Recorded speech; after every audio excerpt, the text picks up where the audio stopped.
How long do you think mind control and programming have been occurring on this planet? Since day zero. And it existed before any civilization on this planet existed.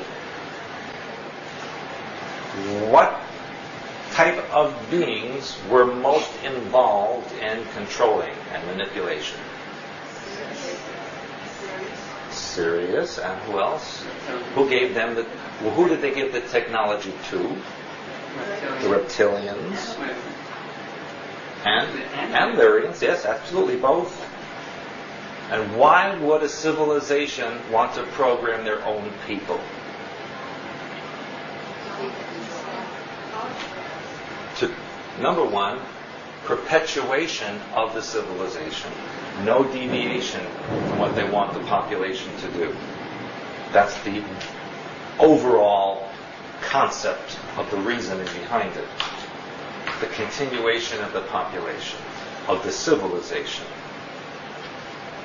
without deteriorating it. Free will would encourage deviation from the original. It's kind of like evolution of civilization. New ideas pop in, new directions, and it kind of go off the track of where it was originally. But if everybody's controlled, to keep it on the same road, same focus. Keep the population insecure and fearful, and when that happens, you will know that you're controllable. If you're insecure and in fear, you will do anything that is told to you to save you. All of the earth, all 6.3 billion people are programmed via subliminal messages from satellites, TV and radio, overhead wires, electrical systems, music, video games, computer games, etc. All of these things have subliminal messages in them that you cannot physically hear, but your brain hears, because it picks up the frequency that's embedded in the carrier waves. Who is chosen for programming? What are the basic requirements? Well, first of all, it's based on the needs of those who program people, the Illuminati, for example. What do they need people to do? Who would best fulfill that function? It is also based on genetics. Now, all people of all races have been programmed. Some specifically, some not. But the most or widest range or highest percentage of programmed people would be those with genetics of blonde hair, blue eyes, red hair, green eyes, or any variation thereof. That doesn't mean if you have black hair and brown eyes you're not programmed. It means the likelihood is greater if you are blonde hair, blue eyed, etc. Why? Because those genetics are more easily programmable. What happens to people when they are not programmable? What happens to people when they are of a genetic background that is considered not programmable or not easily programmable, and too much dissidence within that group or species or race? What is the result? Out. Yeah, where is this happening?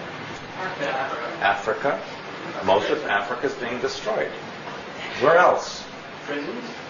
Well, yes, but prisons are used mostly for experimentation purposes. Latin America, the Aborigine people, a lot of Asian people, all being eliminated to one degree or another because they're not considered programmable. There is a small percentage that is kept for what? Service people, slaves, etc. Absolutely. The way their genetics are constructed does not allow for mind control programming ways to easily access the mind pattern. Which is also why The Illuminati are seeking to eliminate native peoples wherever they find them, like the American Indian, or like the Aborigines, or etc. Why? Because those people have a greater use of the brain capacity. Remember, humans use 10% or less of their brain. But if you don't know that that's what you're supposed to use, you use more of it.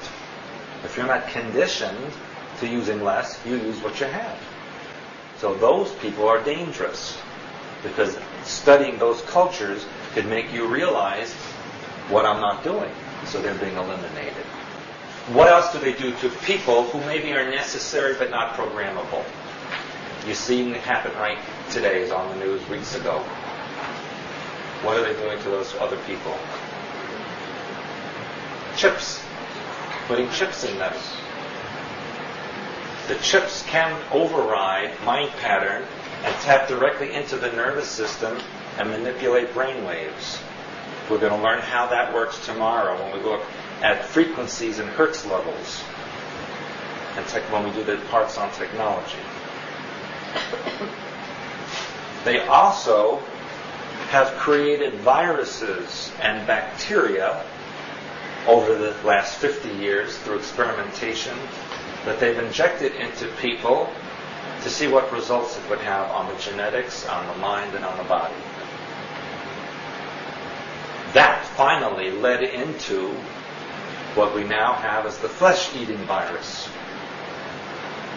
That was the culmination or result of all these testings of viruses and bacteria on people. It's a perfect weapon to eliminate people. Remember that human life on this planet is not natural. And therefore, this is actually a hostile environment to your body. This planet is dangerous to your health, literally. You did not originally come from here, so it's alien to you. So the viruses and bacteria that exist here, and microplasms that exist here, can cause great damage to your body. And so that can be used as a weapon. If you take that and you enhance it, change the genetics, as in the AIDS virus, for example, then you have a tremendous weapon that can be used against large groups of people.